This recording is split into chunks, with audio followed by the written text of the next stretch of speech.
going on, everyone? Welcome to the Wednesday, September 18th edition of the Ship My Money Show. I'm your host, Adam Scherer. You can follow me on Twitter at ShipMyMoney DFS. We have a 12-game MLB slate tonight, $50K to first in the $15 tournament on DraftKings.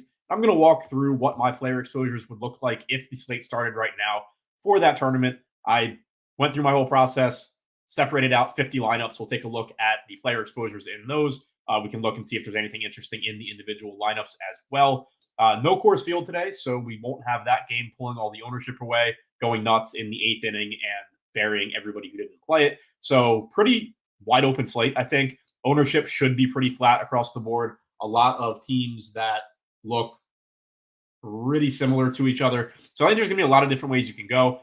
Decent pitching on this slate as well. Nobody really getting tons of ownership, or most guys not really getting tons of ownership at pitcher either. So should be a slate that I think you can kind of attack in a lot of different ways. Plenty of stuff to talk about strategy-wise, and we'll get into all of that going position by position. Don't forget to hit the thumbs up button, subscribe to the channel, turn on notifications so you get alerts when our shows go live. We have more content on the channel now with NFL starting, so make sure you turn on notifications. Also, apologies in advance for however much sneezing or sniffling or just how annoying my voice is on the show. One of those allergy days, and it sucks, but I'm going to try and get through it as quick as I can without skipping over anything. So starting with pitching here, a couple actual notes at the top too. There are a couple games that have potential weather concerns. Baltimore and the New York Mets game both could have issues. Right now, I think they look okay, but definitely two games to keep an eye on. And then also, right before we went live, confirmation that the Milwaukee Brewers clinched the NL Central. So we don't have their lineup, or at least I didn't when I made lineups for this show. I assume we are going to get a watered-down Milwaukee lineup now, most likely, if we don't already have it, and we don't. So going up against Aaron Nola, I do assume that we are probably going to get a little bit weaker Milwaukee lineup than we otherwise would. So Nola, if that ends up being the case, will just end up looking a little bit better. But those notes aside, starting with pitching here, a lot of pitching that I'm getting to, pretty spread out. Bybee, Dean Kramer, Nestor Cortez, Freddie Peralta, Ryan Pepiot, Sonny Gray, all 20 to essentially 30% in my lineups. For the field, they are mostly projected between 10 and 20% ownership, the exception being Sonny Gray. I think all of these guys look pretty good. Tanner Bybee, not a great matchup, but he is a solid pitcher overall and not getting a ton of ownership at 8,700. Reasonable price tag for him, striking out 26.5% of hitters so far this season. 3.72 xFIP, not the best matchup in the world going up against Minnesota. They only rank 19th in strikeout percentage against right-handed pitching, 113 WRC plus in that split on their active roster. But Bybee is pretty good, and you're getting somewhat of an ownership discount on him compared to somebody like Sonny Gray. Dean Kramer going up against the Giants, only 6,200. Pretty good strikeout matchup against San Francisco. They rank 6th in K percentage against right-handed pitching this year, 99 WRC plus on their active roster. Kramer just a little bit underpriced. Not a great pitcher, but good enough that he's better than a $6,200 price tag.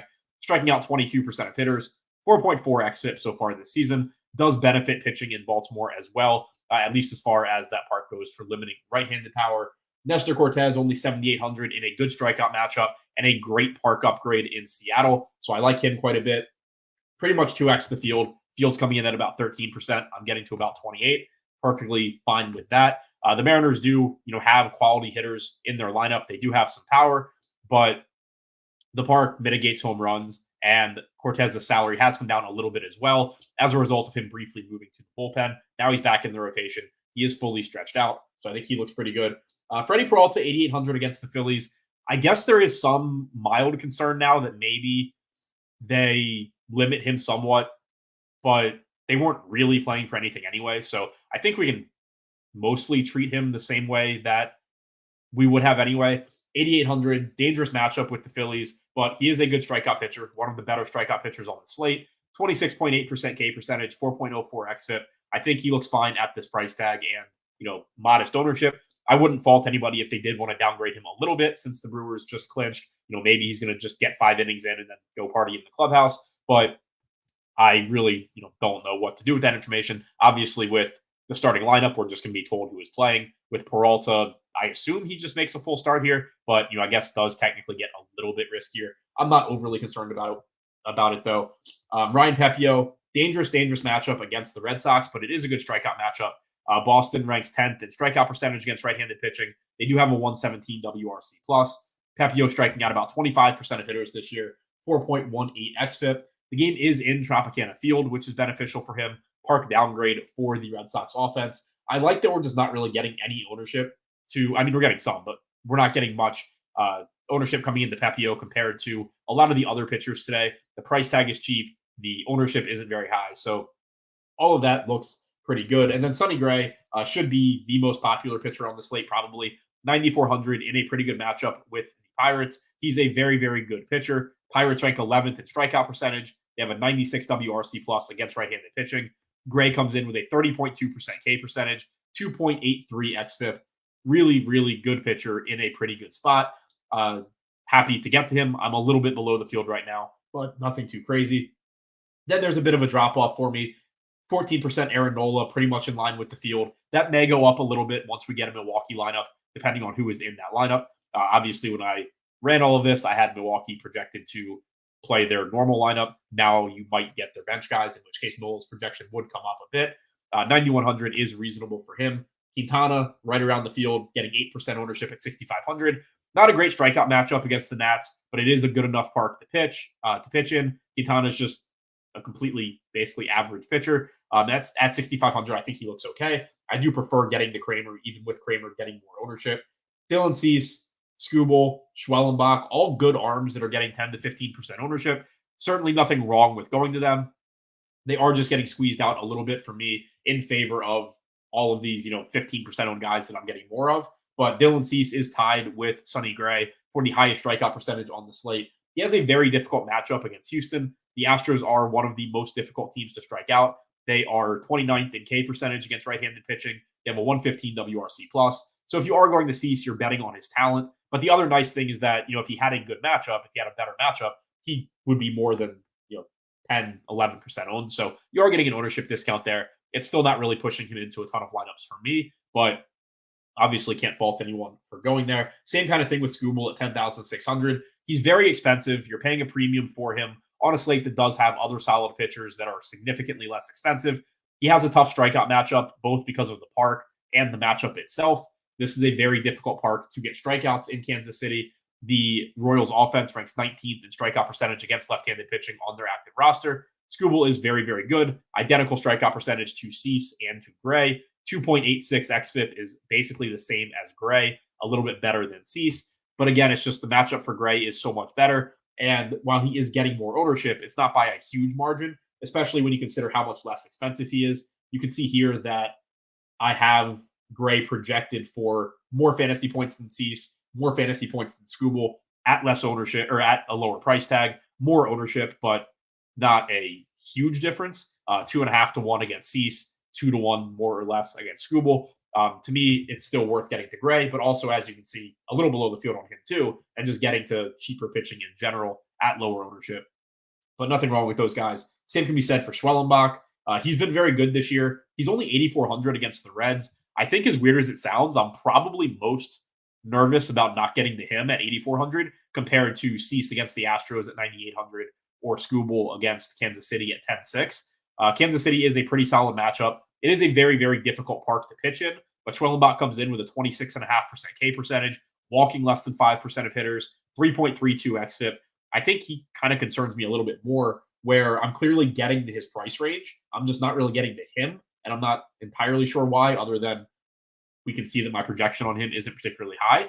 That's something that, maybe needs to be adjusted. I haven't really been getting to him a lot this year. It could just be a case where he's outperforming his minor league numbers by enough that he's not showing up well in projections, because obviously those are going to be weighted in, but he's pretty consistently been good. He's putting up really good numbers. I might just be a little bit low on him.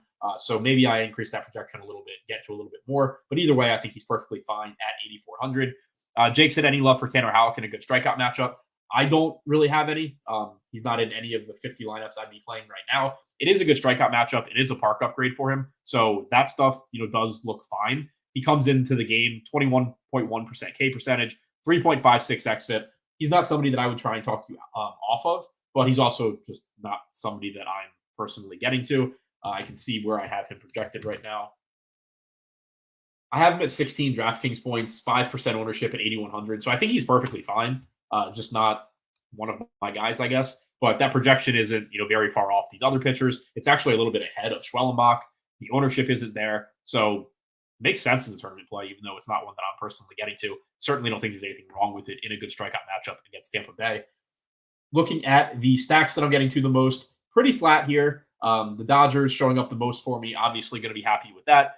It is a park downgrade going into Miami, but still a very, very good Dodgers offense. Obviously, a lot of upside in that lineup. Ryan Weathers pitching for Miami. 172 expected ISO to righties this year, 134 to lefties.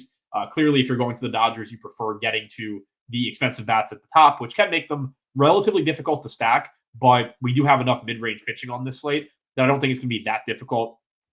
The middle of the order is relatively inexpensive as well. Tommy Edman, in particular, batting fifth at 4K. Andy Pajes hitting seventh at 3,100 gives you some value. Kike is really cheap. Chris Taylor is really cheap at the bottom of the order. Not my favorite guys to use for salary relief, but if it's getting you to Ohtani, getting you to the top of this order, I do think that it's fine. I'll see who exactly I'm getting to from the Dodgers in a minute. Toronto, Yankees, Detroit showing up second, third, fourth. Yankees obviously a little bit different than those other two. Tons of upside in the Yankees lineup, but a bad park. Toronto, plenty of upside in their lineup as well in a home run friendly park in Texas. Detroit, good offensive park in general in Kauffman Stadium. Not a great park for hitting home runs, but they do have a pretty decent matchup here against Alec Marsh. 204 expected ISO to left-handed hitters, only striking them out 20% of the time. That is going to set up nicely for some young left-handed talent in the Tigers lineup. For example, trying to find their actual confirmed lineup, but Parker Meadows, Kerry Carpenter, Riley Green, all in the lineup. Jace Young is in there and cheap. No Colt Keith, unfortunately, but Meadows, Carpenter, Green, Young, all look good, all hitting in the top six. Zach McKinstry's in there, Trey Sweeney in there as well. There will be some pinch hit risk in this lineup just because they do have right-handed bats on the bench. Pulling up Kansas City's bullpen right now just to see how much of a concern I think that is. They have three lefties in their bullpen. One probably not available today. Only threw 5 pitches yesterday, but also 18 the day before. So I assume that Angel Zerpa won't be going today. But Daniel Lynch and Sam Long probably are both available. So there is some pinch hit risk, in particular for somebody like Kerry Carpenter, who's DHing. That could very easily become Justin Henry Malloy, which would suck. Probably the most pinch hit risk since he's DHing. You have some for McKinstry too, probably. Like that could become Andy Ibanez. So do keep that in mind. It is a slight downgrade for those guys. But overall, I do think they look pretty good here in this park against Alec Marsh. So I do like that. Minnesota, St. Louis, Seattle, San Francisco, all showing up, 10 to 12% of the time for me. Minnesota going up against Bybee. So as you saw before, I'm getting to Bybee more than any other pitcher. But Minnesota does have talent, like I said. It's not the best matchup. And this game is in Cleveland, which we know has been good for left-handed power this year. So that is interesting. 172 expected ISO, 203 actual ISO allowed, 2 left-handed hitters for Bybee. So I think that he's a very good pitching play at about 15-16% ownership. I think he's a pretty interesting guy to stack against as well. Castro, Wallner, Santana, Larnach, all hitting from the left side in the top 5, looking to take advantage of the jet stream out to right field in this park. San Francisco, you're getting some negative correlation against Dean Kramer. Tampa Bay, not really a ton of negative correlation going up against Houck, but they do have, an implied run total north of 4, which isn't that low for this slate. Seattle going up against Cortez. I am 2x the field on Cortez, but we have seen certainly our share of poor pitching performances from Cortez this year. There is talent in the Seattle lineup. I've said that 100 times this year. It usually doesn't work out. They just strike out a lot instead, but still not a team that I mind getting to at low ownership. Going to go through player or position by position, rather. Obviously, for the most part, it will correlate with the stacks that I'm getting to. But before I get into that and take a look at some lineups, don't forget to sign up using the links in the description below for Endgame Syndicate. That is the site that I started with Unical, Brick75, and Nerdy Tenor. The goal there is to help you improve at DFS in a sustainable way instead of just feeding you data and information and telling you to figure out how to use it and know that enough people will use it. We'll get screenshots here and there and we can say our stuff is great. Teaching you how to actually improve your process so you can have more sustainable results, whether you are somebody that has the ability to build your own tools. Nerdy Tenor, very, very good at programming. he can help you out if you're going that route. Brick also has some knowledge there as well. I am pretty reliant still on publicly available stuff, but have videos on how I use, for example, SaberSim to get it to do things that I want in ways that I think a lot of people don't use it. Uticow has videos out going through his entire process and talking about things that he looks for that aren't really incorporated in publicly available stuff. Nerdy also has videos out going through toy games, basically smaller versions of different DFS or underdog type drafting games, and basically solving problems in small games that you can then apply to larger games. Brick has gone through talking about how he uses ownership, how he builds ownership, how he builds projections, all that stuff. Also access to our Discord, where not only do you have the four of us, but you also have a lot of the better players in the industry hanging out, talking strategy, talking DFS in general. So really good place, I think, to learn, to improve. It's something I wish had existed at any point in the last 8 years since I started playing. It would have saved me a lot of time and money to just be able to bounce ideas off of people without spending months trying to figure it out and then just learn that I'm wrong and was doing stupid shit. So highly recommend that. If it doesn't make sense for you right now with the volume you play in DFS, you can get access to just my content, my NFL data, optimal percentages, all of that, MLB until the season ends, using that link in the description below as well. That stuff is all included on the Endgame site. Also, now getting back to baseball, starting at catcher, we have, I don't know who's showing up because SaberSim froze. Alejandro Kirk at the top for me in 18% of my lineups. He is either batting or projected to bat cleanup. I can't tell because of this thing covering it up. But it is, like I mentioned before, a good park for home runs, good park for offense. We do not have that lineup yet, but he is projected to bat cleanup. He is cheap. Going up against Cody Bradford, who is a solid enough pitcher, but I just like the price tag here. You don't have a ton of home run upside for Kirk, but one nice thing about him at the cheap price tag is he does tend to put the ball in play. He doesn't strike out. He doesn't walk. He doesn't hit a ton of homers either, but at that salary, you do just get, an elevated floor probably isn't the right way to word it because his floor is still absolutely zero, but he's going to put the ball in play, and obviously good things can happen there. And this is a park that, like I said, plays up power. Bradford has allowed a 194 expected ISO to right-handed hitters as well. Pretty much in line with the field on Will Smith at 16% in Miami going up against Weathers. Good hitter, one of the better hitting catchers in baseball, one of the better hitting catchers on the slate. Also only 4,600, so that looks good. Herrera, I'm pretty much around the field, again, at 3,900. Not a great park for hitting home runs, but he is affordable. He's hitting sixth, so not a terrible spot in the order either. Going up against Jake Woodford, who is not particularly good. He hasn't given up power to righties in a limited sample this year. But going back to last year, 172 expected ISO, actual ISO a little bit north of 200. Cal Raleigh, I probably say it about him every single slate, even more than I say it about his teammates in general. But one of the best power hitting catchers. He gives you as much raw upside as pretty much anybody. He is in a park where it is difficult to hit home runs, which obviously sucks. But at 4,400, that is baked into his price. If he played all of his games in hitter-friendly parks and he was hitting in one of them today, he would be 5K based on his power. So you do get the salary discount here that accounts for the difficult park that he's hitting in. Decent matchup against Cortez. If Cortez is on, he is still a solid pitcher, but we have seen plenty of games where he just doesn't have it this year. So at low ownership, I like that upside. Kind of assume William Contreras won't be in the lineup now for Milwaukee. If he is, I don't mind getting some at low ownership, but it is a tough matchup against Nola. So if you go here, you are just purely banking on talent for Contreras, which is fine at low ownership. And then just kind of mixing and matching other guys in, probably based on whichever stacks I'm playing. Nobody getting a ton of ownership at catcher outside of Smith at 16%, and then Sean Murphy showing up around 12%. I think Murphy at 3,600 looks fine. Atlanta's just a team I'm not getting tons of right now, but it is a good park. Jake Junis has allowed a 169 expected ISO to righties this year, 149 going back to last year. So the ownership is there, but if you want to get to Murphy, if you're playing some lower owned pitchers or something, maybe you are playing Tanner Houck like Jake asked about, and the ownership for your hitters doesn't really matter. I think Murphy looks fine. I do obviously prefer Smith to Murphy as far as popular catcher options go. Aiden said, have not played baseball since football started. Do you think the field is sharper in these dog days of MLB? Probably, yes. In general, I don't know if I'm going to say the field is sharper in baseball than other sports. I guess one thing that really has stood out, and we were talking about this in my Discord the other day, and it's something that has come up a lot, this is really the first, like, it's been basically a year and change now since we've had publicly available Sims tools where you can look back on contests and look at post contest simulated ROI for individual DFS players. And looking at any given site's post contest sims, there's going to be biases and flaws. Anybody that uses that site, like the more you rely on that site's projections and sims, the better I would hope you're showing up in their sim ROI. But you should still be getting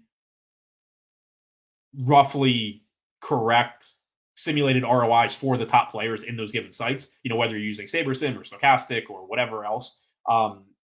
MLB in general just has lower simulated ROIs that has all season long compared to certainly NFL, but even NBA, which I think was the thing that really stood out as surprising because the kind of way people have talked about NBA DFS for years is that, it's difficult because it's more projectable and it doesn't have as many casual players as NFL and all of that. So it's kind of like, oh, I think people might just be, swapping variants and swapping money around in NBA. I think that's actually much more the case in baseball. I think because of Sims tools and fields in general getting sharper and figuring out how to handle variants better, you're getting a situation in baseball where the edge just isn't as big anymore because teams that used to be like 2-3% owned because people were just relying on their optimizers, now they're like 6-7-8% owned and owned like completely efficiently. The teams that are the most likely to succeed that a couple years ago would be like 30-35% owned across the board. Now, a lot of the time they're like 20-25%. So they're like efficiently owned. So I think in general, baseball is, again, I don't know if sharper is the right word. It might just be like, because of the variance, a really hard sport to have an edge at anyway, and then, or to realize your edge at. And then now you are getting the field playing better in general. But any sport also, when you get to this time of the year, they're just not going to, the fields are going to be better. You don't have anybody, in April, you have people jumping in like, oh, new sport. I'm tired of basketball. This will be fun. Obviously, those people have kind of gotten killed off by now. So yes, I do think it's harder. I think it's actually been really hard all season long anyway. At first base, Shohei Ohtani getting 22% ownership. I do not have him much at first base. I assume I have him in the outfield, given that I am getting to the Dodgers, but we will see. Matt Olson getting 15% ownership. I'm around half the field there. Scary, I'm fine with that, but obviously wouldn't be upset if I were getting more. But I think that's just going to be the case with Atlanta in general. Goldschmidt, I'm a little below the field as well, but nothing too crazy. Not a great park for hitting home runs, like I said, but at 3,700, it is a good price tag, especially when you factor in there is some stolen base upside here for him as well. As far as guys that I am getting to, happy to be getting to Vlad here. If nobody wants Vlad at 5-6% ownership at 5,500, I'm more than happy to be 2 to 3x the field there. I understand why the ownership is relatively low. You have Matt Olson in that price range in a good spot, in Great American. You have Shohei Ohtani at first base, but this is one of the best home run parks in baseball. You have the platoon advantage for Guerrero. Bradford has allowed a 194 expected ISO to righties this year, as I said before. So from a range of outcome standpoint, Vlad Guerrero is not really any different than he is obviously different than Shohei Ohtani. He's not stealing bases, at least at anywhere close to the rate that Ohtani does. But from a hitting standpoint, he's not different, range of outcomes wise from somebody like Olson, and you're just getting him at a lot less ownership. So I really don't mind that I essentially just took Matt Olson's ownership and turned it into Vlad Guerrero, and took Vlad Guerrero's ownership and more or less turned it into Matt Olson. Perfectly happy with how that worked out. Right around the field on Freddie Freeman at 4,800. Lefty-lefty matchup, but don't really care. It's Freddie Freeman. If the Dodgers offense does well, like you're obviously hoping when you stack them, then you're probably getting the platoon advantage sooner than later against the bullpen. Carlos Santana, value batting cleanup in what is now a very hitter-friendly park for left-handed power. Happy to get to that. I do prefer him in stacks, I think, just because it's not like it's a great individual spot. Clearly, I don't mind getting like Vlad Guerrero as a one-off or a two-man, but somebody like Carlos Santana, again, you can see here all 5 of the Carlos Santana lineups I have at least one other twin. 4 of them are 5-man stacks. One of them is a 4-man. So I do prefer that just because it's not a good individual matchup since Tanner Bybee is a good pitcher. The hope if you're rostering Santana is just that, Bybee is not on top of his game more so than it's that you like the matchup for Santana. And obviously if Bybee is just not on top of his game, that is good for all of Santana's teammates. So I do like that he's mostly or exclusively showing up in stacks for me. doesn't give you that same sort of, not that he can't hit 2 home runs, especially in this park, but doesn't give you that same sort of volatility that a lot of other first basemen do, who I would rather have as one-offs. Already talked about Olsen. Obviously, that looks good. 2,700 platoon advantage for Justin Turner. The park sucks, but he is really cheap. You do get some negative correlation. Goldschmidt, Torkelson going up against Marsh. You do prefer lefties against Marsh, but still, if I'm going to be getting to the Tigers, may as well get to some $3,700 or $3,500 rather Torkelson. Jonathan Aranda, I'm a little over the field at first base. Probably have a little bit more at second base as well. Kind of surprised that I have him at first base because he is the type of hitter that I would much rather typically play at second. But 2,400 batting cleanup, just going to project as a pretty good value. I would hope that he is mostly in Tampa Bay stacks. At least when he's at first base, 3 of 3 Tampa Bay stacks. So especially where I'm using him at first, I would like him to be in stacks, especially because that, like if I'm playing him at second base in a Tampa Bay stack, I can't play Brandon Lau in that stack. And if you're stacking Tampa Bay, generally you're going to want to be getting to Brandon Lau. So it does make sense to move around at the first base in those stacks. But if I were using him as a one-off, which I don't really want to do anyway, but if I were, I would generally rather be punting second base than first base, just because second base doesn't involve the opportunity cost of not playing Guerrero and Olsen and Freeman and these other very, very high upside first basemen. Lamont Wade showing up a little bit, batting second against Dean Kramer. This is a good park for him. Pretty significant park upgrade, 2,700. Camden Yards, not good for hitting home runs for righties, not good for hitting home runs to left field. But to Lamont Wade's pull side, this is a big park upgrade. He does have the platoon advantage. Shout out Sean V. Homecoming narrative here. Lamont Wade from Baltimore went to the University of Maryland. So not that should factor in, but if that's something that you care about, that is also true. But mostly good price play, decent matchup. Would obviously like him more if he just happened to play a different position. Unfortunately, he does not, but still like him as a value play. Low on Pete Alonso. I talked about it yesterday. Ended up not getting to him in the $100 tournament that I was focusing on, but he came through in a big way. Bryce Harper, same kind of thing. Getting those guys at low ownership is obviously always going to be fine, but they don't appear to be guys that I'm taking any particular stand on here. I do really like the Vlad Guerrero stand, though. Happy to see that I have that. At second base, getting a lot of Torres, I think it's fine. Just because he's not getting any ownership. This park is not good for hitting home runs. The Yankees obviously have power in their lineup. Guys like Aaron Judge are capable, Juan Soto are capable of hitting it out anywhere. Torres, you do care a little bit more about the park just because he's not hitting the ball as far as somebody like Aaron Judge, which goes without saying. But he is still affordably priced at 3,900, likely to be leading off in a very potent lineup. We just saw them put up double-digit runs last night. It didn't really matter too much because the Rockies did the same thing at 25% owned. But if you're going to the Yankees, you may as well be using some Torres at second base. I was getting to Yankee stacks. The matchup against Bryce Miller is certainly not great. He's a good pitcher in addition to the park being very good. 26.5% strikeout percentage, only a 141 expected ISO to righties this year for Miller. His struggles have come against lefties.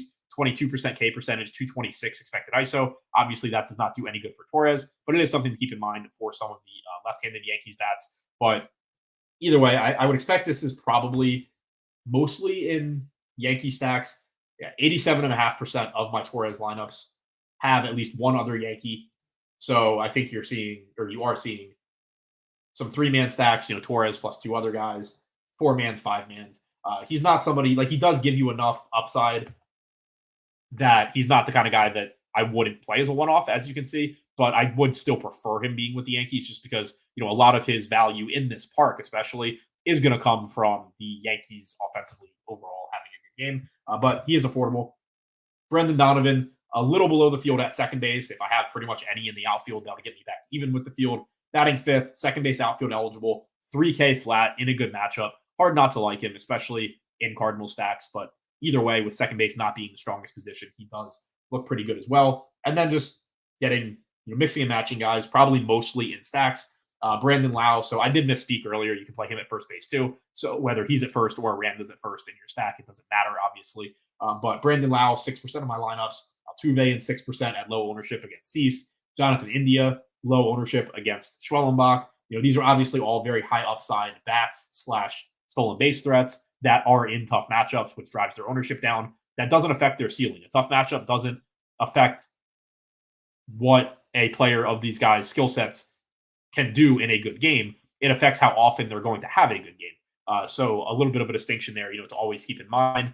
The likelihood of them having a good game is going to be what pulls down their median projection and pulls down their ownership. But tough matchup doesn't make your ceiling any lower. If you are a good home run hitter and good stolen base guy, that exists no matter who you're facing. The chances of you doing it drop, but you still have that ability. Whereas you have other guys that simply don't, no matter who you're facing. So still always going to like guys like that at low ownership. Not getting to too much Kike here. 6% at second base, Fields at 12. Maybe I have some at third also. I would assume I'm pretty around the field. That's how it's been so far with the Dodgers. For the field, Donovan getting ownership, like I said. Thomas Sagesi or however you pronounce that name is getting ownership. I'm not getting to him at second. I don't know if I'll get to him at short. He's the type of guy that, if he is going to be popular, I generally just try and find other low-owned, cheap guys to get to that are going to have a similar range of outcomes as opposed to taking on his ownership. But he's not in the lineup anyway, so it doesn't matter. Maybe that's why he didn't show up for me. That would make sense. Kike, Chris Taylor, I'm not getting to at second base, maybe getting some at third base. McKinstry, not getting at second base, maybe getting in the outfield, but that would be kind of surprising because obviously I would rather play him at second base. Max said, how's the weather in Baltimore? I'm not sure. I'm not there. I'm at my mom's right now, like an hour outside the city. Weather here looks okay, but not relevant at all to Baltimore. Very different weather between where I am and Baltimore typically. So yeah, second base, pretty flat for me for the most part. Third base, Rafael Devers, 2x the field. I like that one quite a bit just because he's Rafael Devers. He's not very popular. 5,400. It is obviously a park downgrade for him in Tropicana Field, but it's still Rafael Devers going up against Pepio, who is a solid pitcher. But to reiterate, it is Rafael Devers. 158 expected ISO, 25% K percentage against lefties for Pepio. The Devers play is essentially that he's not going to get that much ownership because the field has to prioritize Freeman and Olsen and Otani and these other pay up options in that range. So kind of the same thing as Vlad Guerrero, where is he a second tier option from a projection standpoint or a matchup standpoint? Absolutely. It's not a great matchup. It's not a great park, but that talent is still absolutely there, and you're just getting an ownership discount. So utilizing him makes a lot of sense at third base, whether that is in Boston stacks or individually. I don't really care. Nolan Arenado, pretty close to the field on him. He's just going to project very well at 3,600 in a favorable matchup, even though the park isn't great. Jace Young, mentioned him earlier, but 2,700 batting sixth at third base. There is some pinch hit risk, assuming a left-handed reliever comes in later, but Young is a solid enough hitter, I think, at this point, or at least projects to be, and he's very, very cheap in a good matchup against Marsh in a good park for offense, so around 2x the field there. First base, third base for Jose Miranda. Not getting to him at first. I am getting to him over the field at third. That is probably, again, just primarily in twin stacks, just like Carlos Santana was. Alec Boehm, a little over the field against Peralta. Good park for power.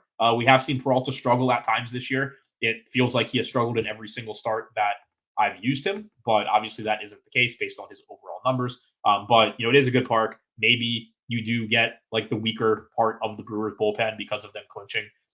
Maybe you get a limited Peralta. That would be ideal if you're going to the Phillies, but you're also getting negative correlation against a relatively popular Peralta with talented Phillies. Jose Ramirez, obviously just really, really good. Not the best matchup against Bailey Ober. Not a great price point at 6,200, but tons of power, tons of stolen base upside. Only a 144 expected ISO allowed to lefties for Ober, so you're certainly not going to Ramirez for the matchup. You're just going because of what he's capable of doing on a baseball field.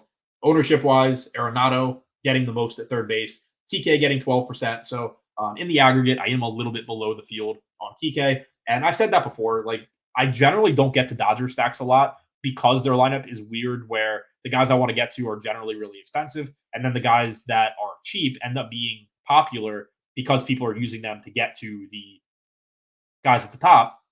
And so you end up with popular, not very good value plays that are also in very similar looking lineups to your opponents. It's not quite the case today because the guys at the top for the Dodgers are a little bit cheaper than usual. Will Smith at 4,600, Freeman at 4,800 makes them a little easier to get to. Also, the pitching on this slate makes them a little bit easier to get to. And so I'm able to stack the Dodgers without prioritizing Kike and Chris Taylor and those guys.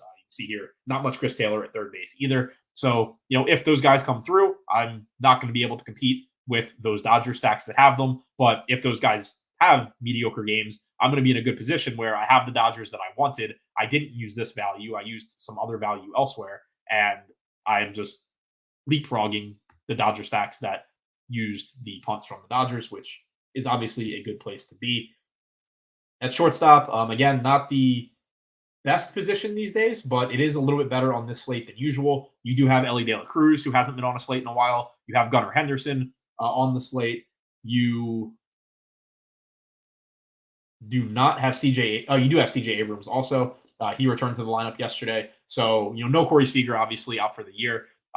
Makes shortstop a little bit weaker. No Mookie Betts at the position anymore. But you do have Bo Bichette back. So, a little bit stronger than it has been lately. And I am getting to Bichette quite a bit, which I like. 8 to 9% ownership in Texas. Only 3,900. Likely to be hitting at the top of this order. Toronto just gives you a lot of upside because of their, for their salary. And I think that's a reason that I am getting to them at stacks. Guerrero is obviously relatively expensive, but Kirk is cheap. Bichette is cheap. And I've talked about this a lot on shows. It's not just about picking the offense that scores the most runs or even the offense that hits the most home runs. It's about finding an offense that does well enough, but that also allows you to put good pitching and high upside one-offs or secondary stacks around them. And the Blue Jays give you a really, really good combination of that today, playing in a home run friendly park against a pitcher that has given up some power in Bradford. And because of these salaries, you're just going to be able to get really high upside, volatile guys around them, which is exactly what you want when you think about the upside of your lineup as a whole. So happy to get the Bichette quite a bit. Brooks Lee not getting any ownership at 2,500. Punting shortstop with a low-owned guy, perfectly fine to me. Brooks Lee is a guy that will put the ball in play. He was a former, I think, top 5 pick a couple years ago, or last year, I think, in the Jackson Holiday draft, I want to say. Mason Wynn, right around the field on him. Good value, gives you some stolen base upside leading off at 3,500. De La Cruz goes without saying that getting to him would be great. I'm right around the field. He's expensive. This is a position where I'm not prioritizing paying up, but you can see that, De La Cruz, Turner, Henderson are showing up in lineups for me right around the field, give or take. So all of that looks pretty good to me. I'm not getting too much Bobby Witt. I would like to be, but again, I think it just comes down to it being a position where I am saving some money overall. And then obviously the matchup with Tarek Skubal is extremely bad. So not that, De La Cruz or Turner in particular have great matchups, but I will take their matchups over facing Tarek Skubal. For the field, they are getting to, this guy's not in the lineup again. So Wynn, De La Cruz, Bichette at the top, but for the most part, not too much ownership coming into these guys. I'm not really getting too much Arcia. I think he's a good value play at 3K. If you're going to the Braves, may as well include him in some stacks, save some money at a position where I do think it makes sense to pay down. But because I'm not getting to Atlanta a lot, I'm not going to get to Arcia a lot either. Chunk to Do said no Trevor Story for Boston. I'm not getting to him. Basically, all I have been getting to so far from the Red Sox is Rafael Devers. Story batting 8th, 3,400. Does, at least in theory, give you power and stolen base upside. Don't really know what he is at this point. Obviously, he missed most of the season with injury. But he's the type of guy where if I'm stacking Boston a lot, I'd want to be mixing in Story because he does fit price-wise into what I'm talking about at shortstop. Like if I were playing the Red Sox the way I'm playing Blue Jay stacks, Bo Bichette would, at least to some extent, be turning into Trevor Story. I do prefer Bichette here in this park and at, I assume hitting at the top of the order. But if I were playing the Red Sox as a whole a lot, I'd probably be getting more Story. Because I'm not, it's basically kind of just like singling out Devers, singling out, the highest upside guys in good spots in the order for me personally. But if you're playing the Red Sox more, then using Story the same way that like you would use Arcia if you're stacking Atlanta makes sense. And then finally wrapping things up in the outfield, Shohei Ohtani, again, getting the most ownership here. So I am below the field. I have, I think, like 12 or 13% total. So not a huge stay away for me. It's not, I've had some aggressive stands on these shows where I just don't have the popular expensive hitters at all. I do at least have some Ohtani. I'm not dead if he just goes out there and has a normal Shohei Ohtani game. But he is $6,800, and that is, a very healthy salary, obviously. Mookie, I'm a little below the field as well at 6K. Michael Harris, I do like, but again, the field getting there, 3,900 leading off in Great American, really, really good spot to be going up against Jake Junis. I just don't have quite as much as the field does, but I do think he looks like a good play. Even on Brendan Donovan, including his second base ownership. a little below the field on Hernandez. So I'm actually still just not getting to the Dodgers as much as the field. It looked like I was going to get to them similarly when we were looking at Will Smith and Freddie Freeman. But I think I didn't actually look at this. Yeah, it's more so mini stacks for the Dodgers for me. I think. Yeah, a lot of three-mans. They're my highest owned three-man team. I'm not getting tons of them as far as five-mans go. So even though they are my highest owned stack overall, it's a lot of mini stacks, a lot of three-mans. So it's probably a lot of like Freddie Freeman plus Will Smith plus one other guy, which I am perfectly fine with. I do think that's a good way to handle them as well, because it does go back to what I was saying earlier too about the issue with stacking them is it can still tend to force you into the same construction where if you are going Ohtani plus Betts plus at least one of Smith or Teoscar or Freeman, then you're just playing Kike, you're playing Chris Taylor, and you're holding hands with everybody else to stack the Dodgers. So that's another way that you can get exposure to the Dodgers in a contrarian's not the right word, but at least different way, where you go to three of them. It opens up a couple extra roster spots that you can use to get contrarian, get low-owned guys. So I think that's actually how I'm handling the Dodgers here. Tommy Edman showing up 20% for me in the outfield. So he is another guy that I'm getting a lot of. I mentioned him batting fifth at 4K. He does stand out as, I think, just a better player than Kike or Chris Taylor, getting similar ownership because he's a little bit more expensive, but looks like a good value to me. He's the highest owned outfielder for me. Aaron Judge, George Springer, Mike Yastrzemski, Juan Soto. Love being over the field on all of those guys. Soto and Judge, obviously, in particular. I talked about it yesterday that with them at like 4% ownership, I don't really care where they're playing. I still like being over the field. Same thing here. It's not a good matchup, but I don't really care. It's Aaron Judge. It's Juan Soto. As I mentioned before, Miller has had issues with left-handed hitters this season as well. Soto, again, I don't care about the matchup, but he has struggled. Bryce Miller has struggled in this matchup or in this platoon split a bit anyway. George Springer, obviously not on the same page as those guys, but 4,200, reasonable price tag, tons of upside, home run upside in this park, and just opens the door, correlates with these other Blue Jays I'm getting to, opens the door to, round out my lineups with plenty of high upside guys elsewhere. $3,100 Yastrzemski leading off here against Kramer, I think is a really, really good value play, especially because he's just not getting ownership. Like I was saying with Lamont Wade, this park is a significant power upgrade for left-handed hitters on the Giants. Yastrzemski has some power. He's a good hitter. And this is kind of the inverse of what I talk about a lot with Cal Raleigh, for example, where when Cal Raleigh is in Seattle, he's, his price tag is factoring in the park pretty heavily because that's where he plays half of his games. For Yastrzemski, when you get a guy like this that goes from an extremely difficult park to hit home runs to a favorable park for hitting home runs, they're generally just automatically going to be underpriced because so much of Yastrzemski's salary is determined by his overall stats for the season. When you throw him into Camden Yards, he's just underpriced, and it's a perfectly fine matchup against Dean Kramer. The park is good. Yastrzemski's a good hitter, so I really like him at this salary. I really like him at this ownership. Very, very happy to be getting to him. Ohtani, Betts, self-explanatory. Parker Meadows, a little bit over the field. I like the matchup with him leading off against Alec Marsh. We have seen recently Detroit pinch hit for Kerry Carpenter more often than they pinch hit for Parker Meadows. So that's not to say that they won't pinch hit for Meadows potentially, but I do think he has a little bit less pinch hit risk than Carpenter, especially given that Kerry Carpenter is DHing. Already mentioned Michael Harris. Matt Wallner, perfect type of guy to get to where you don't need that much to be over the field, but he hits the ball really hard. He has a lot of power from the left side. He gets a park upgrade for left-handed home runs in Cleveland. He negatively correlates with Bibee, so that works out. Jarren Duran, same kind of thing. Don't love the matchup with Pepio.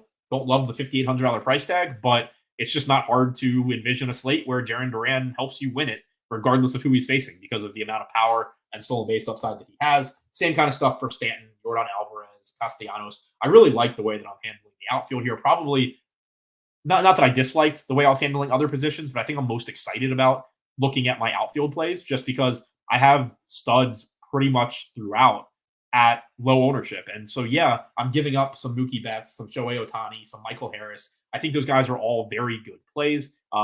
Obviously, anybody that tells you Shohei Ohtani is not a good play is out of their mind. But I think these guys are all very good plays. I just don't think that they're that much better, all things considered, than this other group of just really good hitters that are getting 1/3 the ownership or less. So that's how I'm handling the outfield. I'm really happy about it. I like that I'm not really sacrificing a lot of upside, but I am getting, I'm not sacrificing a lot of hitter upside, and I'm getting a lot of tournament winning upside because these guys are so low owned. So really, really happy with the way that my outfield looks. That's all the positions. That's everything I have for this show. If you have any last minute questions, throw them into chat. Otherwise, sign up for Endgame Syndicate or for my content at Dub Club using the link in the description below. Jump in the respective Discord if you do that. Happy to talk in there. Obviously, at Endgame, talking higher end strategy too, which is beneficial for you going forward, regardless of who the quote unquote best plays are. So check that stuff out. Otherwise, good luck on your lineups tonight. I will see you back here at the same time tomorrow. Drop Roses said home run pick. I feel like I had a couple as I went through the game, and then I'll go to Yastrzemski. I actually like that one a lot, and obviously it's far enough off the board that it's not cheating. Max said, "How much is it per month?" Endgame is $150 per month. That again comes with all the videos, all the access, and all of my content. My content by itself is $30 a month. Sign up using the NFL link in the description below. I'll throw my MLB stuff in there as I post it for the rest of the season as well. But yeah, obviously the endgame price point doesn't make sense for everybody. I think it makes if you're playing enough volume, I think it's well worth it. But obviously, you also don't want to put yourself in a position where if you're not playing enough volume, you're just going to lose money no matter what. But if you do want the content and the endgame price tag doesn't make sense, use that link. Home run pick, yeah, I'll go with Yastrzemski here against my O's. Other than that, going to get out of here. Good luck on your lineups tonight. Thanks for checking out the show. Don't forget the thumbs up button on your way out. Michael Floyd said, "Are you doing NBA this year as well?" I'm definitely doing this show, or most likely doing this show for NBA. I'm not sure that I'm going to do content for it because I'm not going to do content for free, like written content or anything for free, obviously, because it's a pain in the ass. And I don't want to charge people for stuff that is going to end up not being useful by the time they put in their lineups. And I probably can't commit to updating all the stuff for you at 6:45 when an NBA team rules out all of their starters. So I'm still up in the air about exactly what I'm going to do for NBA content. My thought right now is probably that I'm going to just keep doing this, do this show for NBA, be in my Discords. We can talk about NBA, but I haven't thought of a really good way to do content outside of that, just because I can't commit to updating projections or anything at 6:45. So when I do figure out exactly what I'm going to do for that, I will let everybody know. But this show, at the very least, I would think is on my schedule for NBA. Definitely looking forward to that. But yeah, that's it for this one. Thanks again. Hit the thumbs up button and be back here again tomorrow.